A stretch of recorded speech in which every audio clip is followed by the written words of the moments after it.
Hi, hope you're having a wonderful week. It is a glorious morning here in Barcelona, and I'm on my way to OFFF, 3Fs festival at the Design Hub in Barcelona. My Spanish is pretty awful, but hopefully we'll make it there in one piece. It's about a 45-minute trek by tube. Join me for the ride, and I'll get to show you all the cool stuff that's going on at the festival.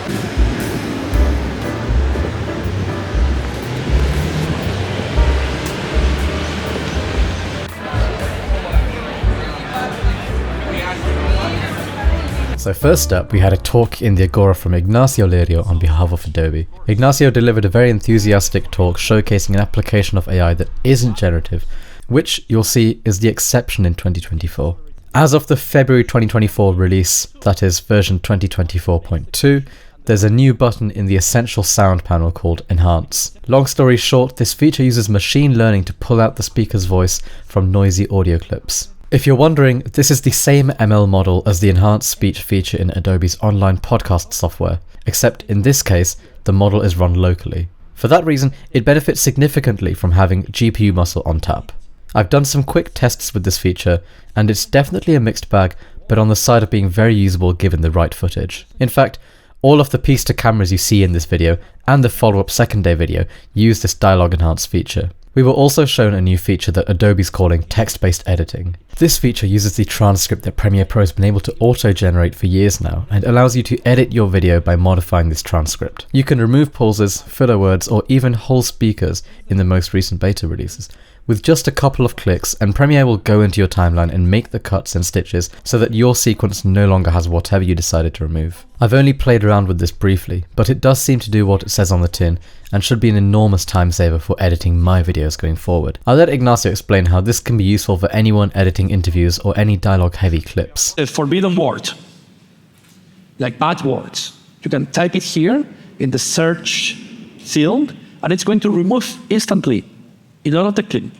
Downstairs in the booth, I got to check out one company's take on what they call an evolution of the file system. SOOT had an interesting interactive stall by the Roots Hall showing a visual AI-powered file system. I like my folders and file system at the moment, but I'm not going to pretend it doesn't have its shortcomings. This 3D file system lets you browse through work and visuals in a more interactive manner and uses tags and AI to help you discover inspiration. I'll have a full cut of the interview in an upcoming video, but you can try out their demo at off24.soot.com. I then headed into the Roots room to watch and listen talks by Adobe, Siento, and Moment Factory. Adobe's Rufus Deukler took the stage, showcasing Adobe Firefly and the evolution of generative AI in Creative Cloud. I've had my head in the sand for the last few months with regard to generative AI in design workflows, partly because final year studies have been so consuming, but also partly because I've been a bit skeptical about the use of generative AI in a design context. In that light, this talk was definitely an interesting one to see. Think maybe you're a photographer and you wanted to train Firefly on your photographic style. You will be able to do that. And then maybe you will be able to monetize your style. So maybe if I Rufus, want to use your style, maybe I have to pay you something in order to generate images in your style. But that's entirely up to you. So we're getting there. There's lots to unpack here, and I'll be sharing my take on Adobe Firefly and how it might be useful in an industrial design context, especially with the recent structure reference update. Adobe also brought on creators like Amelie Zatska and Marco Odjin to talk us through their creative journeys, showing some interesting tools along the way, like Photoshop's generative fill. The incredibly animated and proud owner of the coolest hairstyle at OFFF, Borja Martinez of Lo Siento, talked us through their process of humanizing type and how valuable emotion is to creatives and to their clients. To anyone who thinks graphic design work is easy, I implore you to study the thought process behind some of this studio's designs. The end result might look simple, but as we found out, almost always the journey to arrive there is anything but. And finally, in Roots, Moment Factory took us through their method for 3D mapping and then bringing to life the structure beneath the dome at Les Invalides. Next, I checked out an exhibition the OFF organizers put together of some up-and-coming creatives. It was titled The Next of Us and appeared to be a platform for showcasing emerging talent from design schools in Barcelona.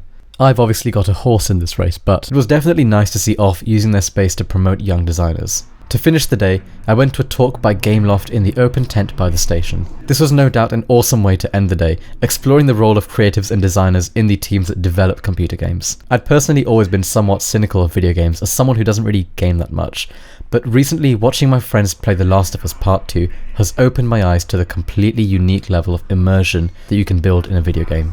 Game design is definitely something to check out if you're interested in digital design and crafting riveting realities for people.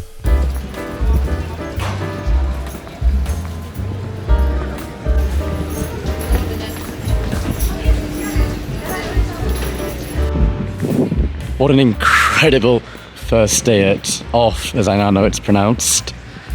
We had talks from Adobe, we had Adobe Firefly, we had Adobe Premiere Pro, some really cool tips for editing, new stuff that's been added in Adobe Premiere Pro 2024, not Cinema 4.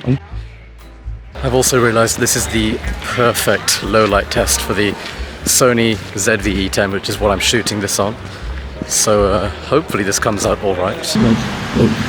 Siento did a wonderful talk talking about humanizing and bringing emotion into typography, which I thought was really interesting. And then I also attended this really fascinating talk by Gameloft, talking about the whole process around designing a game, who's involved, the different teams, the different roles, that what you can do as a asset designer or a 3D modeler within the realm of game design. Really interesting stuff. They also touched on the history of games design and how rendering and assets have changed. And now looking at sort of forward-facing technologies for rendering, especially in real-time rendering applications like games, like Gameloft do. Talking about ray tracing, ambient occlusion, subsurface scattering, that can all be done now in real time. I also got the chance to check out some really cool stalls that were up and meet a bunch of really cool designers. And to top it all off, we have the wonderful atmosphere that is Barcelona. Brilliant weather, amazing vibes. Can't beat it really. And I'm looking forward to day 2 of OFFF. We'll be attending talks by Adobe, looking at new 3D tools and Substance 3D and After Effects. Vincent Schwenk is also giving a talk, which I'm really interested to see.